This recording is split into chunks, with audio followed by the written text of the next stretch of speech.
We have to. Okay. I think we're just going to just show up and say hi. That doesn't mean we can't. Actually, I'm starting over here now, so then I'm going to move. If you have 4 or 3 or 4. Ready? Okay. What about the We're in 14? open session now. We just completed an executive session to discuss contract negotiations and collective bargaining, and we reconvened into open session. As usual, our first order of business tonight is public input. Is there anybody who wishes to be heard prior to getting into our agenda? Okay, thank you. Next, we have our student report, and we have John Murray here tonight, and John's taken it upon himself to put together a presentation for us, so he's just taking over the meeting, so we're gonna let John go up and well, I got a little the student report, and then okay. for the work. And then the presentation. Yeah, all right. if you don't mind. No, it's fine. My sister was supposed to do it, so this is all in her handwriting, so I'm sorry if I mess up a little bit. The junior class had their selection assembly for their courses, and the sophomores and the freshmen are having them throughout the next month. Basically, they are called down to the guidance during class, and they go over their schedules with the guidance counselors, and seniors obviously don't have to do that, but juniors are starting, sophomores will be after vacation, and freshmen after that. The senior class had a trip assembly for the whitewater rafting trip last week, and we're collecting forms all this week. Sports awards are March 8th for the winter sports. We had a Hive session last Friday. Slam had its last session Thursday, which is kind of the student work I'll be talking about.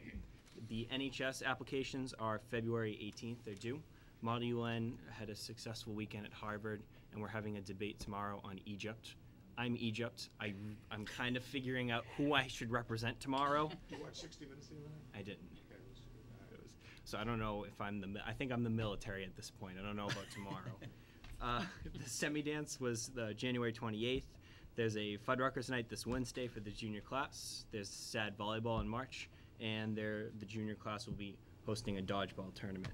And my presentation is actually Slam. This is the first time we've done something like this. I'm on the board of Slam, and if you don't mind, thanks.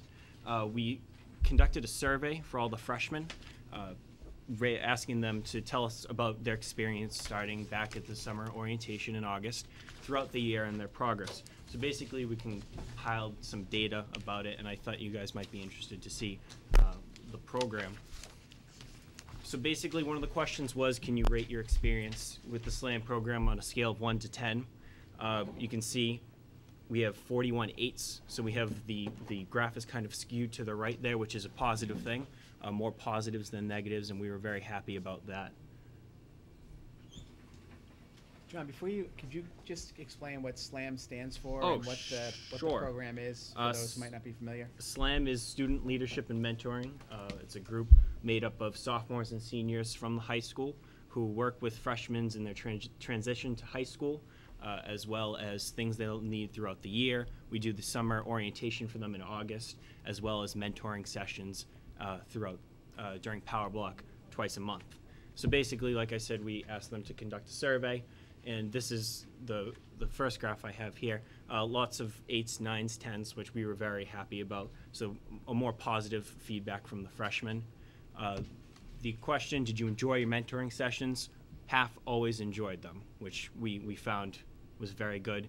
44% said sometimes, which is something we might need to work on, but it wasn't negative. 6 never, never. And 3 other. The other was, if I didn't have homework, it was a lot of fun. Something like that.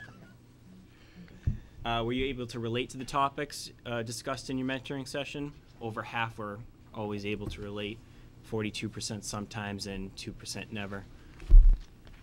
What would you like to see more of? This was kind of for us to see what do we need to do to improve these mentoring sessions. The freshmen thought more games, activities, icebreakers would be good. Some wanted small group discussions, others guest speakers, and then they were allowed to put other suggestions in. I thought this was one of the best graphs, the best data we got. Are you interested in becoming a mentor next year? Quarter said yes. Quarter said yes. Half said maybe, and only a quarter said no. So 75% of the students we mentor have some sort of interest in joining the program next year. Did the summer orientation provide you with helpful information needed for entering high school? 4 out of 5 students who went thought it was. Only 15% didn't attend, and 6% said no. We were very proud of that as well. Did you find the monthly mentoring sessions helpful in your transition to high school? 75, almost 75% said yes. That's something we were happy about. And finally, the overall experience, that was kind of the first graph I showed where they were able to rate it, 1 to 10. So this is breakdown by each power block. It has nothing to do with the teachers. It was just for us to see the power blocks. So you can see a majority, or average I should say, was 7.67, and the rest we have were in the 7 to 8 range, which was pretty good, figuring that this is a program based on coming into their time, trying to help them, and they were surprisingly very receptive to it. So we're taking this data now. This is our last couple months, us board members, and we're trying to have this transition to the juniors who will be taking over, seeing what we can do to improve the program. And tomorrow we're going to be going over the individual, the subjective answers, if you will, what they need to improve on as mentors, what we need to improve on as a program, and that's about it. I thought you guys might like to see that. Great. Any questions? Any questions? Yep. Yes. So there's about 132 that took this? Yeah, approximately. And There's about 180, so there's... Yeah, there was about 30 or 40 kids who didn't take it. It was either that they weren't in Power Block that day, or they weren't in school, or there were some kids who didn't want to take it, which we can't force them to take it, but we were happy that almost a large proportion of students agreed to take it and were willing to give their responses, and we were pretty happy. We were thinking that it was stupid. It was very detailed, very, I thought this mentor did a good job at this, but they need to work on bringing subjects, or they need to work on their so it was very constructive for us. It wasn't just, it was stupid, I didn't have a good time. I think it's a real positive, and I know that we're also looking right now at, I think Kathy mentioned this last, when she provided her entry plan about the transition between elementary school and middle school, where I don't think we have a mentoring program like this where it's a little bit more difficult to have the kids doing it at that age level, but maybe the 8th graders we could have something like that, and maybe have the high school seniors, take a leadership role in the way they're doing with some of the clubs they're bringing down to the middle school level now. But I think this is great. I'm 100 years old, but they didn't have these things when I was in high school to help the transition. You just had to kind of fight for yourself and learn on your own. So I think anything that can help. Jerry? Jonathan, was there much discussion about the bullying issue in this whole?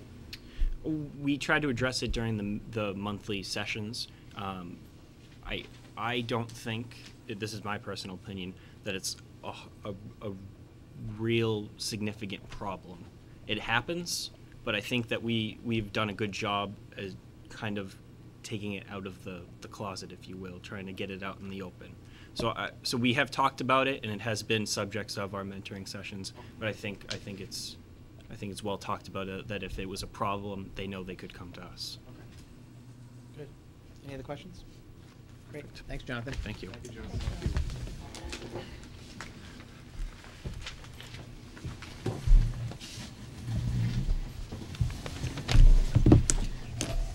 We always talk about our students. I know Cliff and I and all of us when they come and make presentations, and this is the kind of stuff that I think is preparing them for the real world. Yeah, they're going to go to college and they're going to further education and maybe get master's degrees and doctorates, but this kind of work with the younger students I think is really helpful, both for the kids they're mentoring and for the mentees, mentors and the mentees, as we've learned. The manatees. Or the manatees, Yeah. for that matter. Right. It also builds a climate in the school. Right. Which is positive. Yep. Very, very helpful. Okay, next we're just gonna take one item out of order here. Patty Bullard, our Director of Pupil Personnel Services, I always get that one wrong, is here tonight. And she wants to talk to us about a project that is being proposed that we participate in. So Patty, if you wanna come up to the table, which is really far away tonight. I know. Hi Patty, how you doing? Thank you.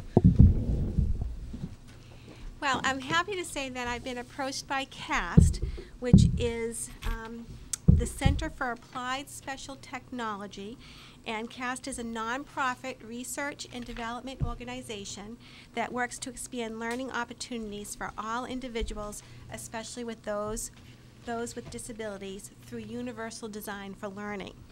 The specific project that was presented to me is called Building Comprehension Through Social Understanding in Students with Autism Spectrum Disorders. And just some background information of why this group has been targeted. Students with autism face significant challenges to learning due to their difficulty with engagement, transition, and emotions regulation. In addition, reading comprehension deficits in children with ASD are increasingly being noted. By definition, children with ASD lack the fundamental social, emotional, and imaginative skills for making connections and predictions, two of the essential strategies for effective reading comprehension. So CAS has developed and will test the effectiveness of building comprehension through social understanding, a research-based literacy approach especially designed for these students. So in essence, Yvonne Dommings, the project manager, project director, has approached me.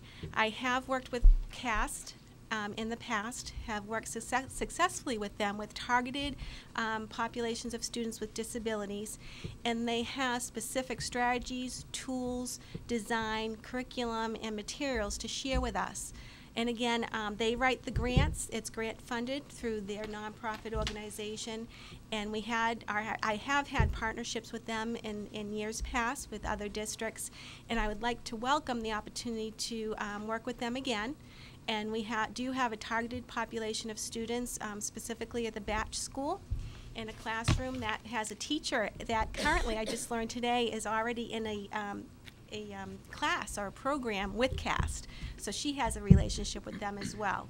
So it would involve training the special ed teacher and the speech pathologist that work with this population of students, getting some pre-testing, post-testing, collecting data, and using some research-based materials and technology that I believe would help benefit not only our students, but give us a little bit more information as we work with students with autism. So I'd like to participate in that project. Sounds great. I mean, it's paid for by grants. It sounds like something that'll help both the students that it's targeted at and our staff in terms of learning new methods. I don't think we need to vote on this, do we? No, you don't need to vote on, there is no vote required. Okay. It's just Just an presentation. yeah.